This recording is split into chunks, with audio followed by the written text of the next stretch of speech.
Aunque el hecho tomó conocimiento público unos días después, el 30 de abril de 2020 se produjo un hecho de suma gravedad institucional por sus implicancias y su significado: la desaparición y posterior muerte de Facundo Astudillo Castro. Un hecho de violencia policial y estatal que está muy lejos de ser un caso aislado.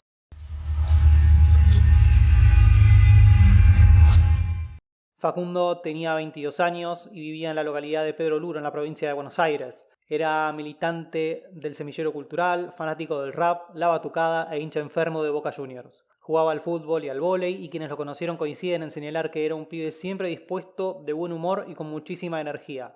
Su madre comentó en algunas entrevistas que Facundo participó en la elaboración del primer libro sobre desaparecidos en el distrito y viajó a Chapadmalal a un encuentro provincial.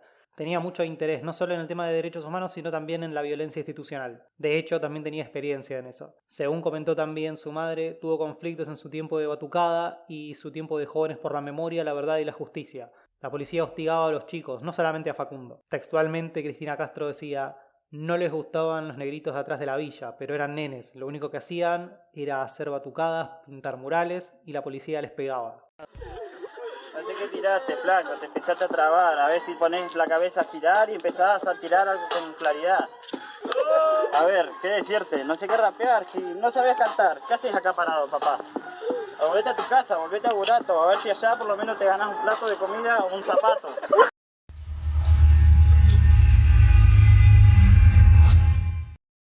Como comenzaban a crecer los casos de COVID-19, ese día ya corrían las restricciones de circulación que impuso el gobierno de Alberto Fernández. Cufa partió de Pedro Luro a dedo con destino a Bahía Blanca y fue visto por última vez en la Ruta Nacional 3. Según se detalla en la causa judicial, en un lapso de 5 horas hubo 3 encuentros entre Facundo y efectivos policiales, uno a las 10 de la mañana, otro cerca del mediodía y el último a las 3 de la tarde. Uno de estos encuentros fue visto por un grupo de testigos que notificaron luego a la familia que vieron a Facundo cómo era verdugueado, agredido y subido a una camioneta policial. Como su madre estaba trabajando y no sabía que Facundo había emprendido un viaje, a las 13:30 hablaron telefónicamente por ese motivo y la comunicación se cortó de forma abrupta. Lo último que Cufa le dijo es: mamá, no tenés idea dónde estoy. Mamá, no me vas a volver a ver. Ella creyó que era una reacción enojada de Facundo por la discusión que habían tenido unos momentos atrás. Facundo apareció activo en su WhatsApp por última vez el 30 de abril y su inactividad en las redes sociales comenzó a levantar sospechas. Además, la exnovia le dijo a Cristina que Facundo nunca llegó a su casa y llevaba varios días sin noticias de él. Recordemos que recién el 5 de junio de 2020 le tomaron la denuncia a Cristina y la misma cayó en la UFI 20 de Bahía Blanca, donde el fiscal Rodolfo de Lucía inició una investigación por averiguación de paradero. La policía bonaerense se mantuvo en la causa hasta el 8 de julio, cuando el caso pasó a la justicia federal, y 2 meses y medio después de la desaparición se llevó adelante el primer rastrillaje.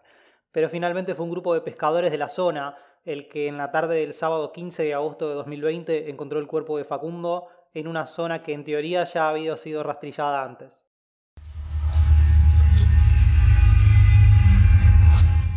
Luego del hallazgo del cuerpo de Facundo y de identificarlo, se procedió a la autopsia para intentar reconstruir lo que había sucedido con él. El procedimiento estuvo a cargo del equipo argentino de antropología forense y por parte de la querella se presentó la doctora Virginia Kramer, quien firmó en disidencia, manifestando que no hubo un ateneo donde cada uno presente sus conclusiones, sino que todo se redujo a un informe impreso y cerrado que tiene todos los elementos para confundir. Ese informe sostiene que no se pueden establecer precisiones más allá del mes anterior al hallazgo, es decir, que no puede precisar qué sucedió entre el 30 de abril y un mes antes de encontrar el cuerpo, lo que ocurrió el 15 de agosto de 2020. Tampoco precisa el informe si la muerte se produjo por un accidente, suicidio o asesinato. Y digamos la verdad, solamente podría determinarlo si el fallecimiento se produjo entre el 15 de julio y el 15 de agosto, porque de otra forma el informe entraría en una contradicción.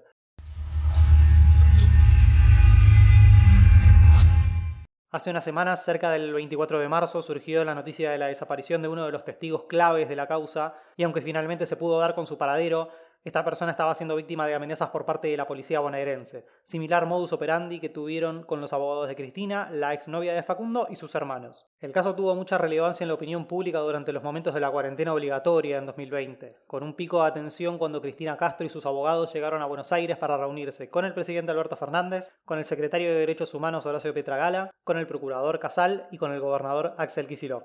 Este momento coincide con la baja del alto perfil mediático que había ganado en las semanas previas el ministro Sergio Berni, defendiendo a la policía bonaerense por un lado y amenazando a los abogados de Cristina Castro por el otro, a quien le mintió y le prometió que Facundo estaba vivo y que lo iban a encontrar así.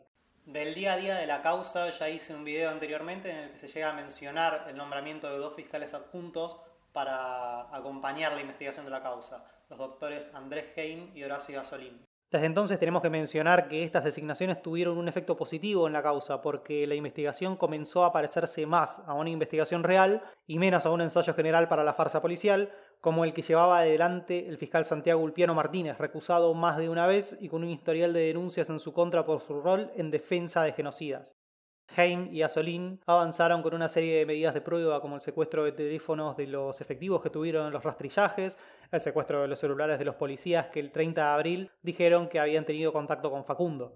Acá tenemos que hacer una pausa para exponer otra de las mentiras del ministro Sergio Berni. No sé si recuerdan que en un momento él había mencionado la colaboración que habían prestado los oficiales de la policía bonaerense que estaban implicados en la causa y en la investigación y habían entregado sus teléfonos para poder facilitar la investigación de la misma. Bueno, lo que entregaron no solamente que no eran los teléfonos que ellos tenían ese día, sino que eran otros completamente diferentes, sino que estaban en muy mal estado y cuando se hizo el peritaje se encontraron fotos de Facundo, de la mamá de Facundo, de su casa, fotos de Cristina con sus nietos, una muestra total de lo que era la persecución y el manejo mafioso que llevaban los oficiales de la policía bonaerense que estaban implicados en la desaparición de Facundo. Los fiscales adjuntos también plantearon la necesidad de volver a Origone con los allanamientos. Recordemos que en el destacamento de esta localidad fue hallado el amuleto de Facundo, pero la jueza María Gabriela Marrón, en sintonía con Ulpiano Martínez, se dedicó a cuestionar estas medidas de prueba por considerarlas inconducentes. Esa negativa fue apelada y la Cámara concedió un nuevo allanamiento. El mismo tuvo lugar en febrero y allí se halló una piedra turmalina similar a la que tenía Facundo y a la que se encontró en un patrullero Toyota Etios que había sido secuestrado en una comisaría de Bahía Blanca, que por si no lo recuerdan, el geolocalizador la había ubicado cerca del lugar donde había sido hallado el cuerpo, absolutamente fuera de su jurisdicción. Pero yendo un poco más atrás en el tiempo, en octubre, uno de los primeros pedidos de los fiscales adjuntos fue un informe de mareas para saber cómo estaba el 30 de abril de 2020 la zona en la que se halló el cuerpo de Facundo. El informe fue entregado pero sin la firma de ninguno de los científicos que lo respaldaban, y además se adjuntó un informe individual de un directivo del Instituto Argentino de Oceanografía en el que se sostenía que para él Facundo se había ahogado, sin un protocolo científico, sin fundamentos que sostengan esa tesis y, lo más importante, sin que nadie le pida su opinión. El informe sin firmas decía que la marea ese día era de medio metro, mientras que el documento individual fue descartado por lo insostenible, pero la jueza de alguna forma se enteró del mismo y pretendió agregarlo a la investigación, a pesar de que ella ya había delegado la tarea de la instrucción en los fiscales, con el único objetivo de favorecer la versión policial. Ante esta muestra de parcialidad, Heim y Gasolín recusaron nuevamente a la jueza Marrón, quien está de licencia por estrés, pero la misma fue rechazada. Ulpiano Martínez, por su parte, disconforme con el accionar de los fiscales adjuntos y con la excusa de violencia moral por las acusaciones en su contra, abandonó la causa y en su lugar se sumó la fiscal Yara Silvestre.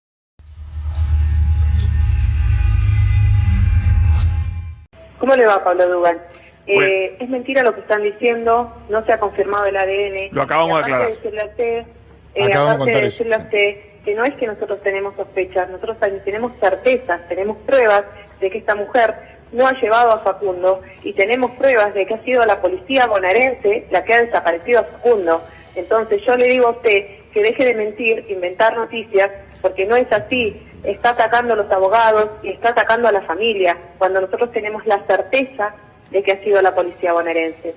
La desaparición de personas sin causa aparente genera un enorme impacto social y emocional que demanda un tratamiento responsable por parte de los medios de comunicación y del periodismo. Ambos desempeñan un papel extraordinario tanto en difundir la información y los datos que pueden ayudar a arrastrar el paradero de las personas desaparecidas como en el acompañamiento de las familias y en la colaboración con la investigación, sin que esto signifique connivencia y filtrado de información para despistar. Se trata de sensibilizar también con estos casos al conjunto de la sociedad, de modo que a través de la masividad y de dar conocimiento al caso y de que mayor cantidad de personas puedan retener en la memoria la imagen de la persona que se está buscando, mayores sean las posibilidades de colaborar con su búsqueda y hallar a la persona.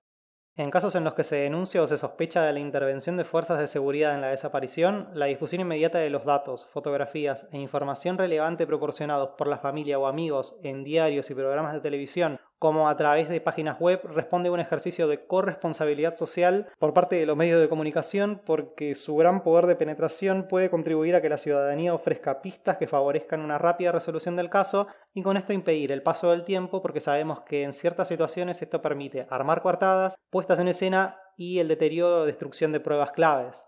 Toda desaparición genera sufrimiento y angustia familiar. El interés público y el deber de ofrecer una información completa, exacta y precisa no justifican jamás que se invada la intimidad de las familias o de las propias personas desaparecidas. Cuando una persona desaparece, no desaparecen sus derechos, como los de proteger su honor y su imagen. Hay una fina frontera que separa la información sobre el dolor y que esto se termine convirtiendo en los medios en un espectáculo sensacionalista.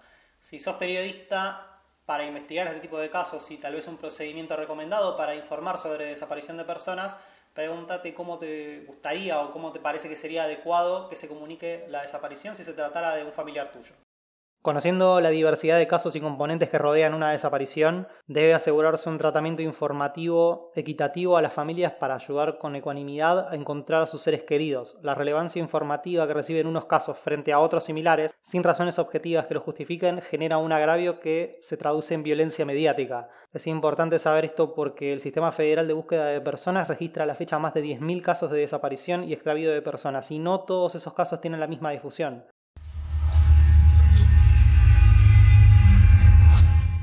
Facundo no es la primera ni es la última víctima de la violencia del Estado en todos sus niveles. Es algo tan común, capaz de avergonzar a la más fuerte democracia y la muestra de un relato que escapa espantado de los libros de historia. Juicio y castigo a los culpables. Basta de gatillo fácil. Fuera Bernie, Facundo Astudillo Castro, presente. Muchas gracias por llegar hasta acá. Este es el primer capítulo de la segunda parte de esta serie de visibilización. Los capítulos anteriores están en mi canal de YouTube y en mi perfil de Instagram TV. Como quienes me siguen hace un tiempo saben que esto es todo a pulmón, sin financiamiento estatal ni privado. Esto es puramente por amor a la profesión, por amor al periodismo y por las ganas que hay de hacer algo más que relatar simplemente una realidad. En la descripción del video voy a dejar el link para que quienes sientan el deseo, sientan que corresponde, puedan dejar un aporte, una colaboración económica mínima, que la verdad es para mí me serviría mucho para poder seguir desarrollando y haciendo crecer todos los proyectos que tengo en mente y algunos de los cuales ustedes ya conocen si me siguen hace un tiempo. Pero de todas formas, cualquier otro tipo de colaboración virtual, dándole like al video si lo están viendo en YouTube, en Instagram TV, compartiéndolo, haciéndolo circular, la verdad es que hacen un gran aporte a la causa. Es una buena forma que tienen también quienes no saben cómo colaborar con este tipo de cuestiones y cómo comunicar las cuestiones de violencia estatal y de violencia policial, puedan hacer algo por difundir una verdad, una serie de verdades y algunas cuestiones que no se tienen en cuenta habitualmente en los medios masivos para el tratamiento de estos casos. Muchísimas gracias y nos vemos en el próximo video.